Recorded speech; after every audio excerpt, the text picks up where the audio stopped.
V-am promis în episodul trecut că de data asta chiar vă arăt pe ce punem banii. Am mai vorbit despre greșeli, am vorbit despre ce nu trebuie să faci.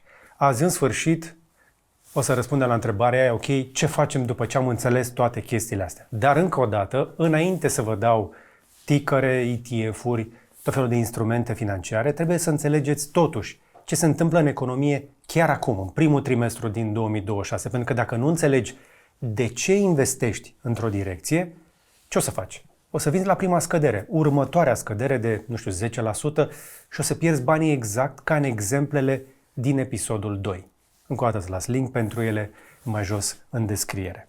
Nu insist de pomană pe chestia asta, poți să derulezi dacă vrei peste bucata de disclaimer de început, să duci direct la recomandări, dar avem discuții de genul ăsta foarte intense, inclusiv în comunitatea de cripto. Am avut un live cripto vineri împreună cu Daniel Niță și George, cunoscut și ca Mr. Spread, în care am văzut opinii contrare de la oameni care toată ziua se uită doar la cifre, la grafice și îi respect și eu pentru nivelul lor de competență în domeniul acela. Așadar, nu mă dau un profesionist, sunt doar curios și investighez cât pot de mult. Și trebuie să-ți spun de la început ce am aflat, pentru că 2026 mi se pare, știu că o să sune ca un clișeu, dar 2026 chiar e diferit. Uite de ce. 37% din companiile americane spun că plănuiesc să înlocuiască angajați cu inteligența artificială până la finalul acestui an 2026, nu într-un viitor îndepărtat, anul ăsta. World Economic Forum zice că 85 de milioane de joburi vor fi pierdute la nivel global. Se vor crea în esență joburi noi pentru industria asta, dar dispar mai multe decât se produc. Mare atenție! Dacă se întâmplă în America, ajunge în toată lumea. Am mai vorbit într-un episod despre robotică aici, despre nivelul mic de utilizare a tehnologiei, a inteligenței artificiale în firmele românești. Eu văd aici o explozie în următoarea perioadă de la firme care vor compara cât mă costă omul și cât mă costă tokenii de inteligență artificială pentru un agent. Despre asta voi mai vorbi în clipuri dedicate. Am detaliat și un pic cam cum văd eu lucrurile, spre exemplu, în episodul acela din live-ul Crypto Vineri. Dar să revenim. Cei de la MIT, Institutul de Tehnologie din Massachusetts, foarte recunoscut nu doar pentru cercetare, ci și pentru datele lor și de predicție mai ales, spun că undeva spre 12% din joburile din state pot fi automatizate deja cu tehnologia care există azi, nu cu ceva experimental.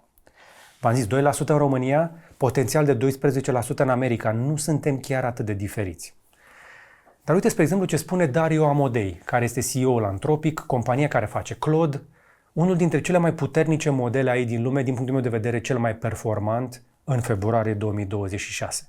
Și el este un pic conservator, zice că AI ar putea elimina jumătate din joburile white collar, entry level, în următorii 5 ani. Ce înseamnă asta? Când zicem white collar, că o să tot auzi termenul ăsta, poate îl mai auzi și în alte locuri, înseamnă cămașă, joburi de birou. Când vorbim despre entry level, sunt juniorii, cei care trebuie să învețe la locul de muncă și să facă greșeli într-un mediu controlat.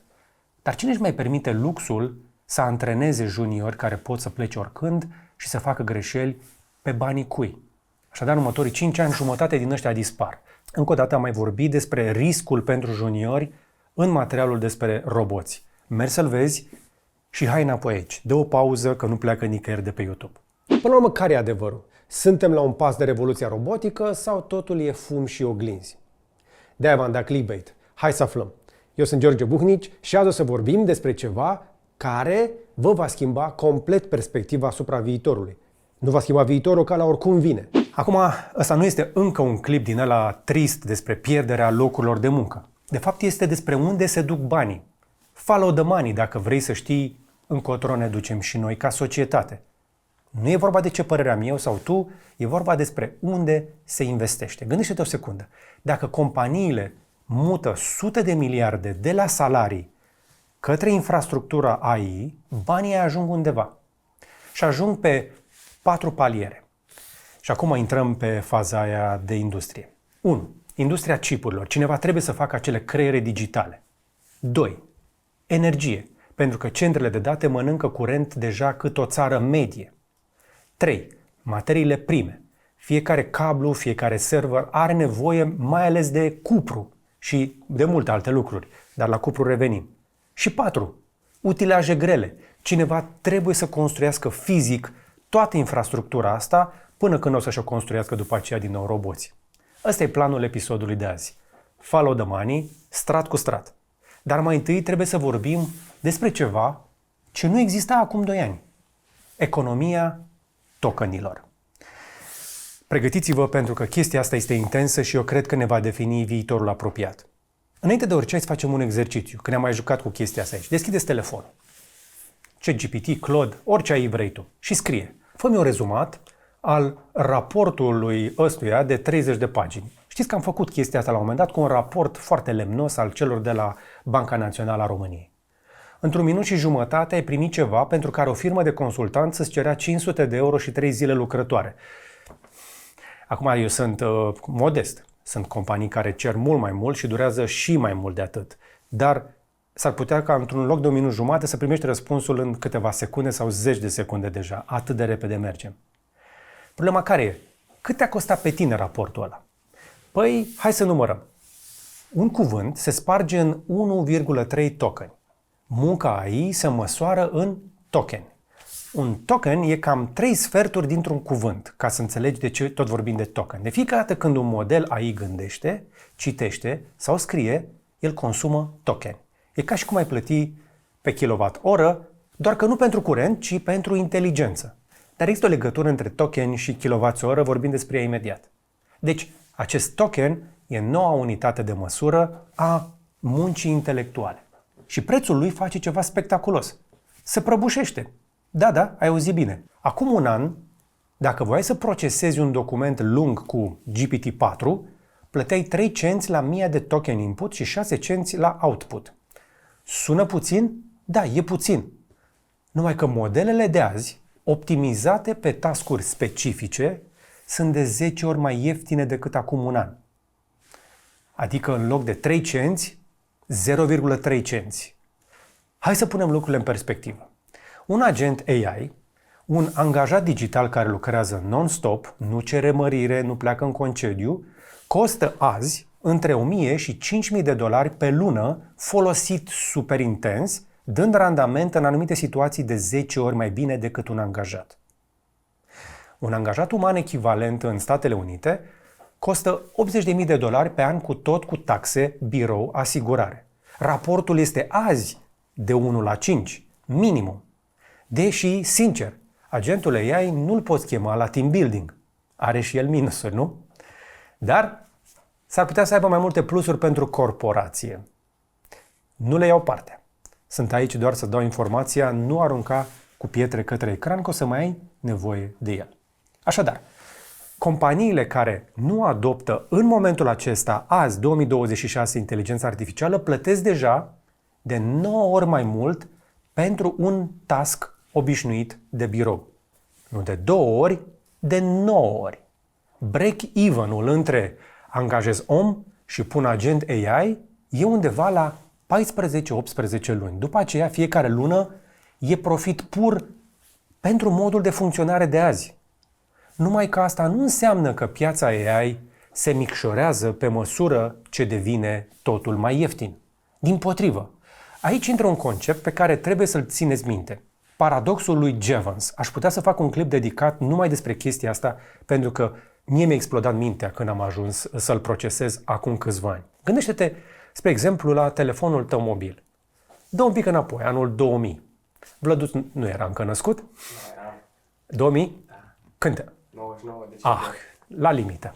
Vlăduț era bebeluș și telefoanele costau mult. Mai puțin ca astăzi în dolari. Dolarul avea altă putere de cumpărare. Dar minutele costau dolari. Vorbeai 10 minute pe zi sau vorbeai la 3 secunde și verificai factura cu un pic de teamă. Din greșeală puteai să plătești sute de dolari, cam cât era un salariu întreg pe vremurile alea dacă lucrai la o firmă bună.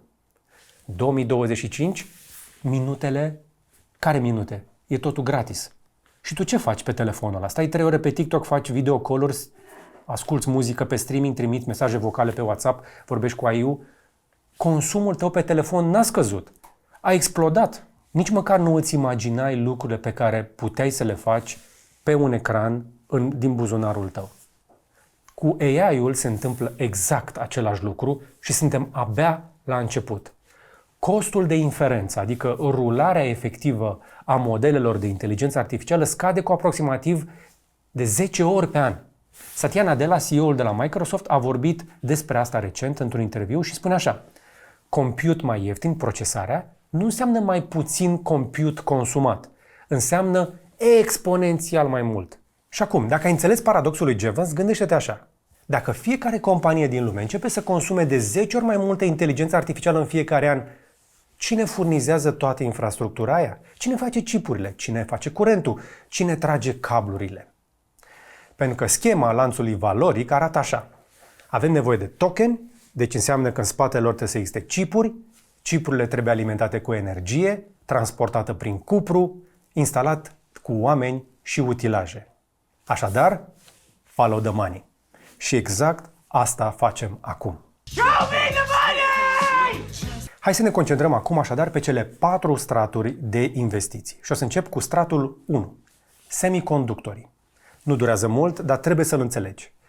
Vorbim despre chipuri, creierele pentru inteligența artificială. Fiecare model, fiecare agent, fiecare centru de date se bazează pe semiconductori, iar Nvidia deține cam 90% din piața acceleratoarelor AI din Occident.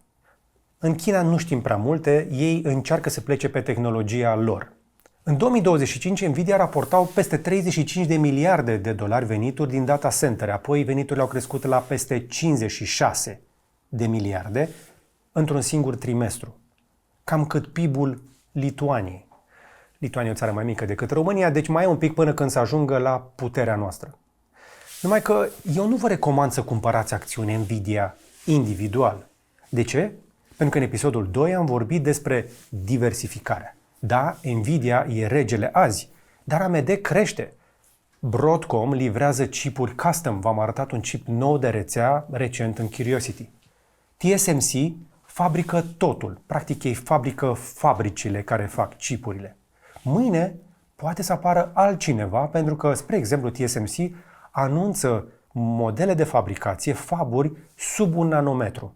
Mind-blowing, nu vorbim de ele azi, că deja vorbim de chestii SF. Pe nu mă interesează cum faci să le prinzi pe toate la un loc, că tu n-ai timp să te documentezi. Nici eu nu reușesc să țin pasul cu toate. Păi un ETF le prinde pe toate. Din Europa, că asta e important, ca europeni avem acces la fonduri specifice reglementate. Și aveți 3 opțiuni solide. Am mai vorbit despre ele, dar le recapitulăm. Avem iShares, MSCI Global Semiconductors cu ticker SEMI, apoi avem Vaneck Semiconductor, VVSM, și dacă vreți ceva mai larg în zona de tehnologie, Xtrackers MSCI World IT. Vă dau tickerele pentru ele aici pe ecran. Ăsta, spre exemplu, este XDWT. Acum, trebuie să reții că nu pariezi, nu investești pe o companie. Tu pui banii pe un sector de industrie. Hai să ne mutăm pe stratul 2, că aș putea să stau prea mult, v-am spus, pe zona de chipuri. Hai să vorbim despre energie. La stratul 2 ne trebuie combustibil. Combustibile pentru ei. Și știți cât curent consumă data centerele la nivel global? 415 terawatt-oră în 2024 și era abia începutul, cât consumul total a unei țări medii. Mai adăugați cel puțin 50% pentru 2025. 2026 se anunță o penurie deja pentru energie, pentru AI. Microsoft spune că are plăci de la Nvidia care stau pe raft că nu au curent să le pornească. Deși există cerere, există foame de token. Agenția Internațională a Energiei estimează că până în 2030 centrele de date vor reprezenta peste 20% din creșterea cererii de electricitate în economiile avansate. E o goană după electroni fantastică și discuția se încinge. Nu mai vorbim doar de solar, vom vorbi de orice sursă de energie, lucru pe care să-l facem și noi urgent aici în România. Despre energie trebuie să vorbesc totuși altă dată. Pentru că acum vine partea interesantă. Noi vorbim aici de investiții, vrem să investim azi. 70% din rețeaua electrică, spre exemplu din Statele Unite, este la finalul ciclului de viață. În România avem niște date similare, dar nu oficiale. Deci nu doar că trebuie să produci mai mult curent, trebuie să reconstruiești și rețeaua. De aceea, hyperscalerii, adică companiile alea mari care investesc cel mai mult, Google, Amazon, Microsoft, Meta, investesc între 660 și 690 de miliarde de dolari anul acesta doar pe infrastructură. Doar pentru a pune uzinele, cablurile și tot ceea ce trebuie până când vin cu softul peste. Uniunea Europeană începe să prindă un pic de viteză că înțelege că suntem într-o competiție globală și a lansat AI Continent Action Plan. Noi punem 200 de miliarde de euro. Un pic spre o treime din cât pun americanii. Deci, totuși, banii vin în industria asta. Și din tot mixul energetic, totuși, trebuie să înțelegem unde cred eu că se vor duce cei mai mulți bani. Nu azi, dar pe termen mediu. Întrebarea este, ce funcționează non-stop, nu scoate fum și este ideal pentru un centru de date care nu se oprește niciodată? Energia nucleară. Agenția Internațională a Energiei proiectează creșterea capacității nucleare globale cu peste 160% până în 2050. Cred că dintr-o dată, dacă te pasionează fizica, s-ar putea să ai un job sigur în această carieră. Pentru partea asta de investiții aveți Vanek Uranium and Nuclear Technologies cu tickerul NUKL. UBS au lansat și ei Nuclear Economies ETF în ianuarie 2026, destul de nou, și Global X Uranium, URNU. Pentru infrastructură energetică mai largă, data centere, tot felul de utilități, aveți Global X Data Center, ticker VPN, sau Global X European Infrastructure cu tickerul BRIJ, dacă vreți expunere pe Europa. Eu aș paria pe Europa și pe România mai ales, că aici trei. Dar trebuie să mergem mai departe la stratul numărul 3.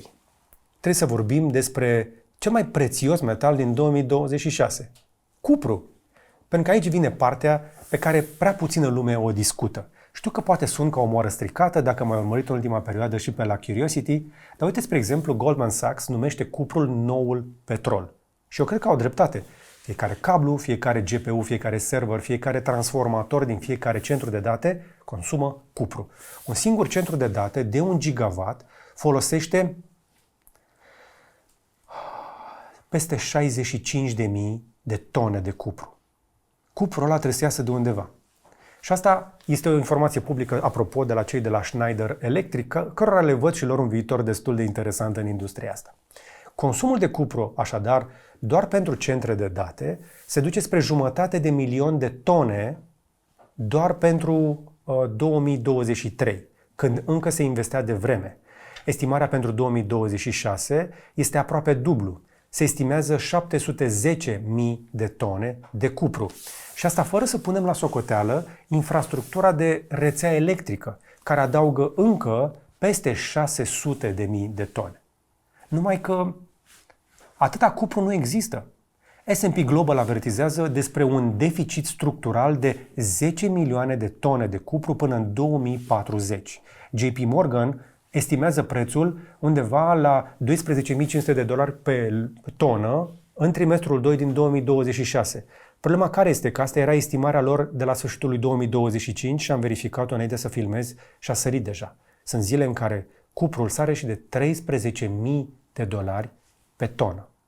La centrele de reciclare, cuprul este foarte valoros.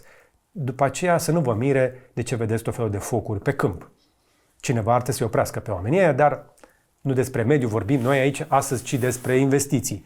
Uite, UBS zice doar $13.000 până la sfârșitul anului. Încă o dată, predicțiile băncilor deja sunt bătute de cererea din piață. Aud că cererea pentru 2026 este deja consumată în foarte multe industrii. Hai să vedem ETF-uri așadar pentru cupru, apoi avem Global X Copper Miners, COPX. Ăsta urmărește companiile miniere de cupru. Apoi avem Wisdom Tree Copper, COPA. Ăsta urmărește prețul fizic al cuprului și Vanek Copper and Green Metals, EMET, care include și metale necesare electrificării. Stratul 4. Trebuie să vorbim despre companiile vechi reinventate, pentru că acum vine povestea mea preferată din tot acest episod. Uite una dintre cele mai interesante teze din 2026 care nu este despre startup-urile ce schimbă lumea. E despre companii de 100 de ani care se adaptează sau pur și simplu au avut noroc că s-au nimerit unde trebuie. E important să fie acolo unde se împarte norocul, nu? Vorba aia, când s-a împărțit norocul, eu eram la lucru. E bine, ăia de la Caterpillar erau exact unde trebuie, pentru că ei sunt compania care face buldozere. Știți cât a crescut acțiunea lor în ultimul an? Până la momentul filmării mele, 122%. E la all-time high. Market cap-ul lor, valoarea de companie, este estimată pe piață la 360 de miliarde. O companie de buldozere valorează mai mult decât majoritatea companiilor tech. Că băieții din birouri nu dau ei cu buldozerul, nu? Păi cum? Păi simplu, Caterpillar nu și-a schimbat produsele, doar și-a schimbat clienții. Aceleași turbine, aceleași generatoare pe care le vindeau minerilor și constructorilor, acum le cumpără Amazon, Microsoft, Google, Tesla și alții. Pentru centre de date. Segmentul lor de generare de electricitate, Power Generation, a crescut cu 44% într-un singur trimestru, că nu au avut ei să livreze mai mult. Au o comandă record de 2 GW de generatoare pe gaz natural pentru un singur campus de data center. Tot de la ea cumpărat și Elon Musk. E un record fantastic, nu? Aveau capacitatea de producție exact pentru ce piața avea nevoie. Nu știi niciodată pentru ce te pregătești. Dar uite, spre exemplu, o altă poveste care mie mi se pare interesantă. Mai am una. Și pe asta v-am mai arătat-o când am vorbit despre agritech și robotică. John Deere. John Deere n-a avut norocul lui Caterpillar. Deere însă s-au adaptat. Foarte interesantă povestea companiei, apropo, te încurajez să cauți de unde este fondatorul. Suntem vecini. Cei de la John Deere au investit peste $1,5 miliarde în achiziții de AI. Blue River Technology, Bear Flag Robotics și acum vând tractoare autonome.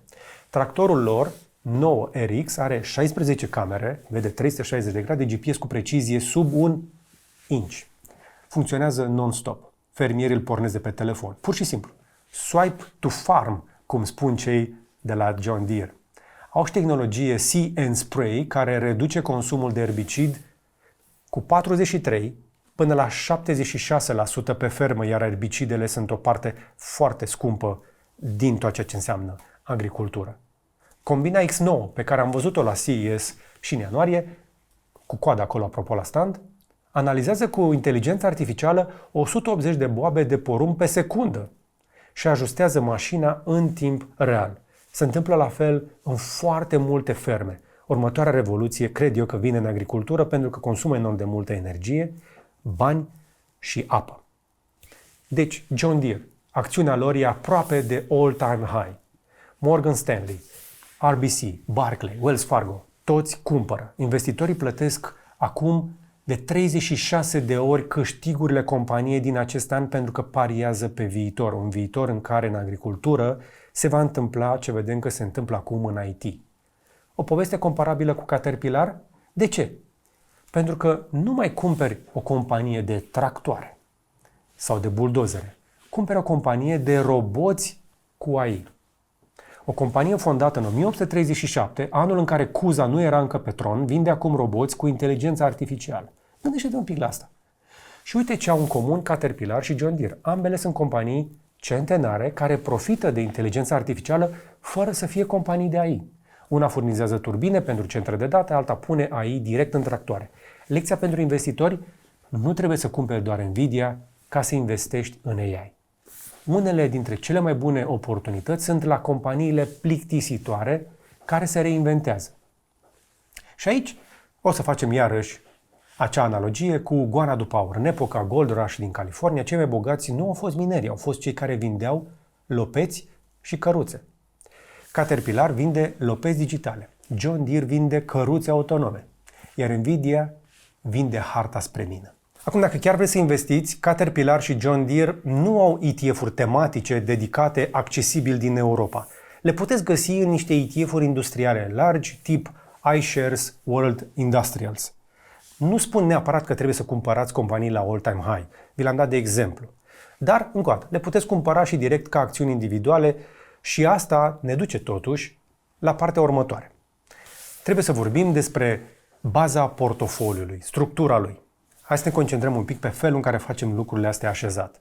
Pentru că înainte să vă aruncați pe cupru și nuclear, trebuie să vă mai spun ceva important. Tot ce v-am arătat până acum, și să luăm pe rând, semiconductori, energie, cupru, companii centenare, astea sunt sosul. Baza rămâne esențială. 60 până la 80% din portofoliu trebuie să stea pe o fundație solidă, ETF-uri largi, diversificate, cu costuri mici. Ai, spre exemplu, Vanguard All World Ticker, cu 3700 de companii din toată lumea. Apoi ai iShares MSCI World, 1500 de companii din piețe dezvoltate. Pentru S&P 500 ai iShares Core, CSPX sau Vanguard cu VUAA. Și o zonă de siguranță, dacă aurul fizic mai este așa ceva, prin iShares, IGLN și obligațiuni pe termen scurt XEOD. Acum, dacă ar fi să aleg un singur model de portofoliu pe care să plec, ar fi cam așa ceva. Dar, din nou, trebuie să insist. Îl dau pentru puterea exemplului, nu te încurajez să faci ce-ți arăt eu aici, da? E un exemplu, e un model. Uite, spre exemplu, un 35% core global prin VWCE, un 20% pe S&P 500 prin CSPX, 10% aur plus obligațiuni și un 35% tematic, 15% pe semiconductori, 10% pe energie și nuclear, 10% cupru și infrastructură. Cam pe varianta asta aș merge eu. 65% bază solidă, 35% expunere pe cele 3 straturi tematice. Suficient cât să simți vântul din spate dacă această revoluție aici se confirmă și continuă să atragă atât de multă energie pe cât vedem, dar și suficient de diversificat cât să nu plângi dacă cuprul scade 20% într-un trimestru, cum s-a întâmplat, spre exemplu, la argint, care a picat 25% la un moment dat într-o zi. Există riscul ca cineva să fi stocat foarte mult metal și să-l pună dintr-o dată pe piață, adică să facă dump. Vă amintiți din episodul 2? Una din greșelile mele a fost că am pus prea mult într-o singură idee. Așadar, ăsta e antidotul. Mai multe straturi, nicio dependență de un singur pariu. Dacă sunteți mai conservatori, puneți 90% pe core și siguranță și 10% într-un singur strat tematic. Să zicem, semiconductor, că nu pleacă nicăieri. Dacă aveți stomac tare și orizont lung, pe 7-10 ani, 55% core și 45% tematic, cu toate straturile de mai devreme incluse. Dar important, astea sunt, încă o dată, structuri de demo, ilustrative, nu sunt rețete fixe. Trebuie să vă gândiți foarte serios la profilul vostru de risc, vârsta, cât timp vreți să investiți. Toate astea contează și am mai explicat de ce. S-ar putea să ai nevoie de cash cât de curând, nu vrei să aștepți să vină randamentul chiar și peste o cădere sau două. Ok, ați înțeles unde să duc banii. Ați văzut straturile, ați văzut ETF-urile concrete. Întrebarea e, cum accesăm noi din România toate instrumentele astea? Păi, episodul acesta este realizat în colaborare cu cei de la Freedom24, care este un broker reglementat în Uniunea Europeană, cu licență MiFID II. Asta înseamnă deținere reală de titluri, nu CFD-uri, nu contracte pe diferență. Când cumperi un ETF pe Freedom24, chiar deții o bucată din acel fond. Ai acces la toate ETF-urile pe care le-am menționat azi, semiconductori, nuclear, cupru, core, plus acțiuni internaționale individuale, cum sunt cele de la Caterpillar sau John Deere. Și au și suport în limba română, ceea ce nu e de neglijat. Și acum, asta e important. De la 1 martie 2026, Freedom24 oferă comisiuni zero pentru acțiuni și ETF-uri la deschiderea contului. Este o ofertă valabilă până pe 31 august, maximum 12 luni sau 240 de tranzacții. Mare atenție, că știu că sunt multe comisioane care se adaugă la tranzacții. Dacă stai sub 240, măcar ai scăpat de alea. Plus, la alimentarea contului primești acele 20 de acțiuni cadou de care v-am mai povestit.